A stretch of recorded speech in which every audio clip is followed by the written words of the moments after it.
I can't forget the day I first saw a room that wasn't in the house plan. Because that room simply shouldn't have been there, but that wasn't the scariest part. The scariest part was that the room felt as if it had always been there. My name is Adrian, I'm 32 years old, and I had just gotten married when this happened. My wife's name is Clara, and we decided to move into an old but affordable house a bit far from the city because we wanted a quieter life, and frankly, our budget wasn't very large. But the house we found was much better than we expected, at least, that's how it seemed at first. It was 2 stories with a large living room, a small kitchen, and 2 rooms upstairs. While the realtor was showing us the house, he explained everything in detail and specifically said, "The house plan is very simple, you won't get lost." We laughed at that sentence then, but thinking about it now, it was like a warning. For the first few days, everything was completely normal.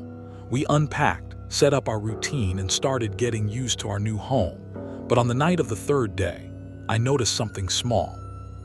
It was such a small thing that I really shouldn't have cared, but at that moment, a strange feeling settled inside me. In the hallway, there was a door, and I hadn't seen that door before. At first, I tried to find a logical explanation because, in these situations, you have to think instead of panicking. I thought maybe I had missed it during the first few days. After all, the moving process is complicated, and one might not notice every detail. But the problem was, I had passed through that hallway dozens of times and there was no such door there. I walked toward the door. My steps were slow because an irrational tension had formed inside me. It was just a door, but somehow, it didn't feel normal. The color of the door was a bit darker than the others. The handle was old. It looked like it belonged to a different time than the rest of the house, and this detail disturbed me even more. I called out, but the sound of dishes was coming from downstairs. She hadn't heard me. I stood in front of the door. I reached for the handle but stopped just as I was about to touch it because a voice inside me told me I shouldn't open it. It was a ridiculous feeling, I knew, but still, I stayed like that for a few seconds then. The door slowly creaked open on its own. I froze because I hadn't touched it. The door opened very slowly. No sound came from inside. There was only darkness. It was such a dense darkness that it seemed as if no light could enter, and at that moment my logic went completely silent. "Adrian," Clara called from downstairs. It distracted me for a moment. I turned around and said, "I'm here," but my voice sounded more tense than usual. When I looked back at the door, it was wide open, and inside, it wasn't empty. But I couldn't exactly understand what I was seeing at first because the room wasn't the kind of room I expected.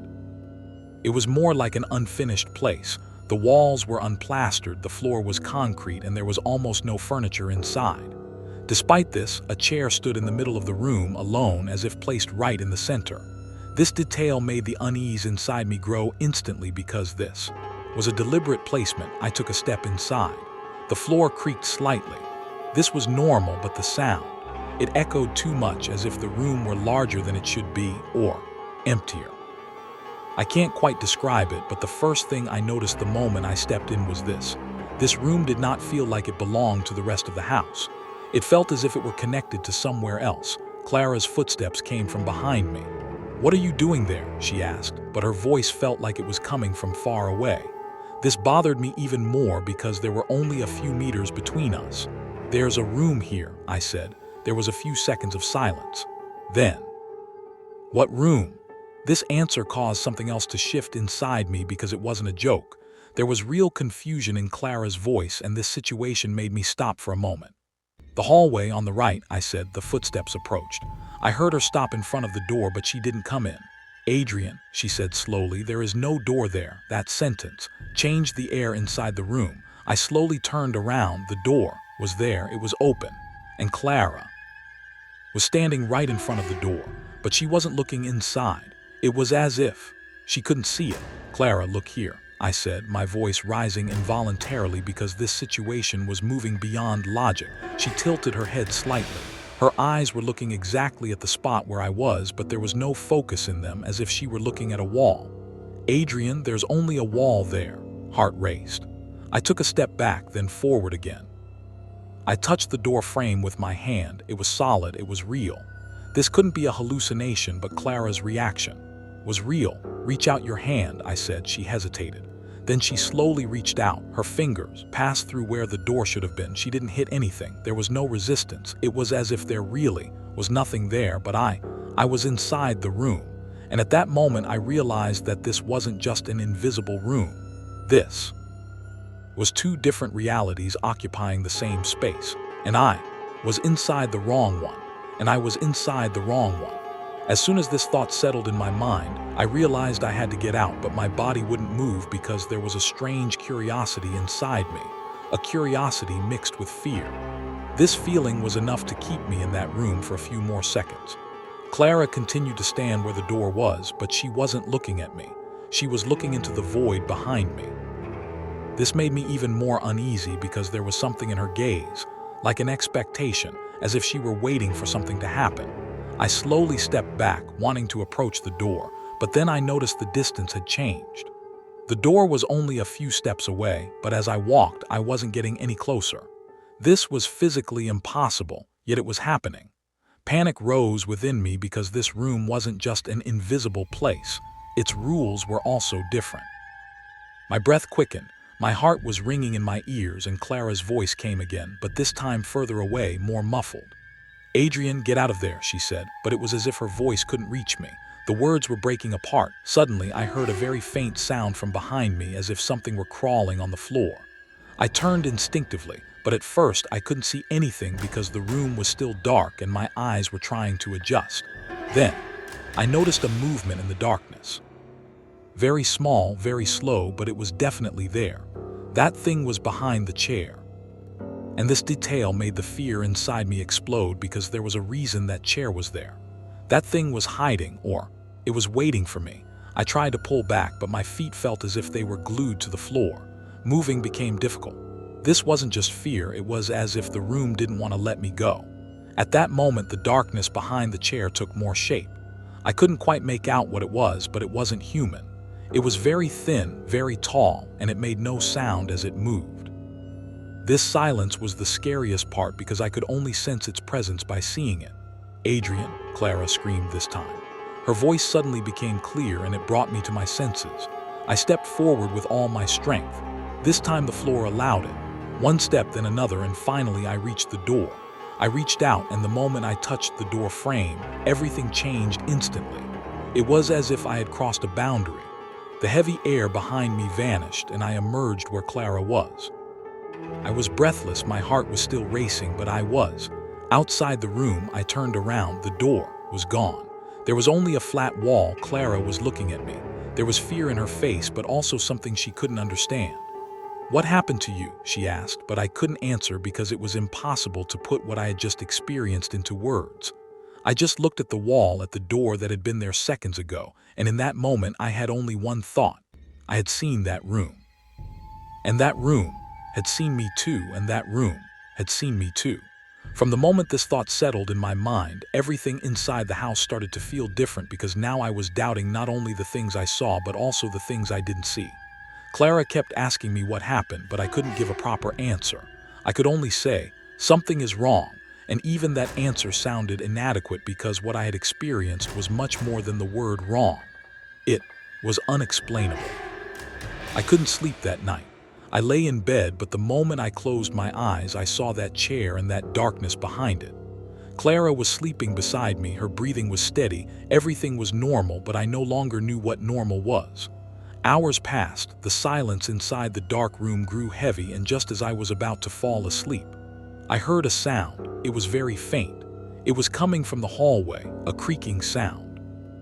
I opened my eyes and listened without moving for a few seconds because I was hoping I had misheard. But the sound came again, clearer this time, and it was the sound of a door opening. My heart quickened. I slowly sat up. I didn't want to wake Clara because I didn't know how to explain this to her. I quietly got out of bed and walked toward the door. I hesitated when my hand touched the handle because that same feeling had formed again, the feeling that told me I shouldn't open it.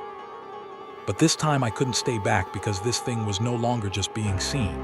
It was being heard. I opened the door. The hallway was dark, but this darkness wasn't like before. It was denser, and on the right side, the door was there again. This time it was clearer, more distinct, as if it had truly existed for the first time. This doubled the fear inside me because this thing was getting stronger, or I was getting used to it. I approached slowly. My steps weren't uncontrolled, but the tension inside me was increasing. When I reached the door, I didn't wait this time because curiosity had now surpassed fear. I opened the door. The room was there again, but this time it was different. Someone was sitting in the chair. I froze because that figure was completely motionless. Its head was slightly tilted forward and its face remained in the shadows. But this time there was something else. This figure felt familiar to me. This sense of familiarity deepened the fear inside me because this wasn't just something unknown. It was a wrong version of something known. I took a step. The figure didn't move. I took another step, and in that moment, it raised its head, but I couldn't see its face because its face seemed to be missing. There was only darkness where it should have been, and this void seemed to be looking at me. All my reflexes were telling me to pull back, but I couldn't take my eyes away because this figure looked like me. I lost my breath. I took a step back, and in that moment, the figure stood up slowly, silently, and it took a step toward me. That movement ended everything. The moment I saw that movement, my body reacted on its own. I turned and started to run. I made it to the hallway, but this time the hallway wasn't the same. It had stretched. It was longer than it should be, and the distance seemed to change with every step.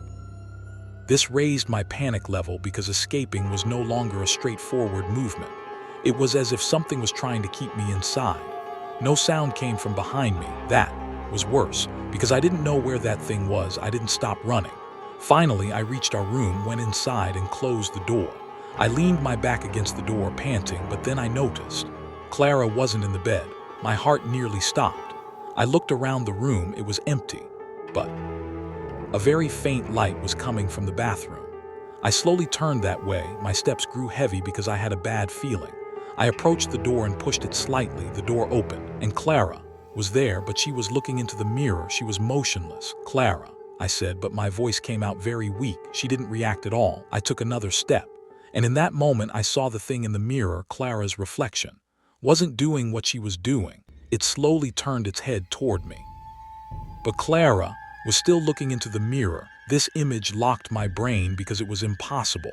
For a moment I couldn't understand what I was looking at, but then the reflection's face became clear. It wasn't Clara. It was that thing I had seen, and in that moment, it smiled. After that night, I never saw that door again, but that didn't mean it was over. Because sometimes at night, I still hear that creaking sound from the hallway, and every time I hear it, the same thought arises within me. That room never actually disappeared, it just became invisible. And the worst part is that I'm no longer sure if the person who came out of that room that night was really me, or if someone else took my place.